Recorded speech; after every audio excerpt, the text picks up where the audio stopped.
Prayer blessing for the month of November. Natapos na po ang buwan ng Oktubre. Kumusta po ang naging mga araw ninyo? Tayo po ay magpasalamat sa Diyos sapagkat nakita po nating hindi tayo pinabayaan ng ating Panginoon. Sa panibagong buwan ng Nobyembre, atin pong ipagdasal ang lahat ng ating mga intensyon at ang mga kahilingan ng mga taong nagpapadasal po sa atin. Habang tayo po ay nagdarasal, isipin po ninyo, ano ang aking kailangan at ipagdarasal sa panibagong buwan ng Nobyembre? Sa ngalan ng Ama, ng Anak, at ng Espiritu Santo. Amen. Mapagmahal na Ama, kami po ay lubusang nagpapasalamat sapagkat hindi niyo po kami kinalimutan at pinabayaan sa nakalipas na buwan ng Oktubre. Nakita po namin kung paano gumalaw ang iyong mapaghimalang kamay sa aming buhay. Patawad po, Panginoon, sa mga pagkakataong kami po ay hindi sumunod sa iyong banal na katuruan, sa mga kasalanan ng aming nagawa at sa mga bagay na gagawin sana namin ngunit hindi namin ginawa.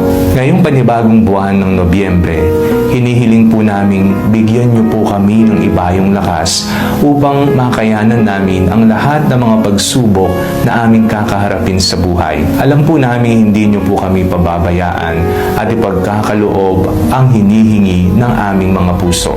Ipinagdarasal po namin na naway bigyan niyo po kami ng malusog na pangangatawan, kami ng aming pamilya at mga kaibigan.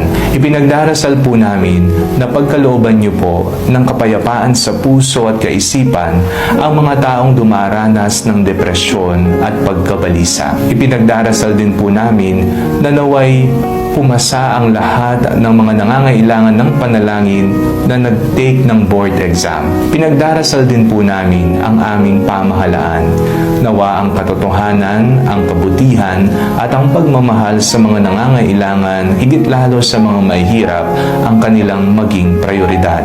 Pinagdarasal po namin ang aming Santo Papa, Papa Francisco, kasama ng mga obispo at mga naitalaga para sa nagaganap na sinodo. Nawa bigyan niyo po sila ng talino, pagkalooban niyo po sa kanila ang regalo ng banal na Espiritu upang maging matagumpay ang ginagawang pagpupulong. Ipinagdarasal po namin ang aming mga sarili, nawa piliin namin palagi ang landas ng kabanalan. Piliin namin palagi ang turo ni Jesus sa aming buhay. Piliin pa namin sana mas higit pa ang magmahal sa aming kapwa, lalong-lalo na ang mga taong hindi kamahal-mahal sa amin. Lahat ng ito ay ipinagdarasal po namin sa ngalan ni Jesus na aming Panginoon. Amen. Sa ngalan ng Ama, ng Anak, at ng Espiritu Santo. Amen.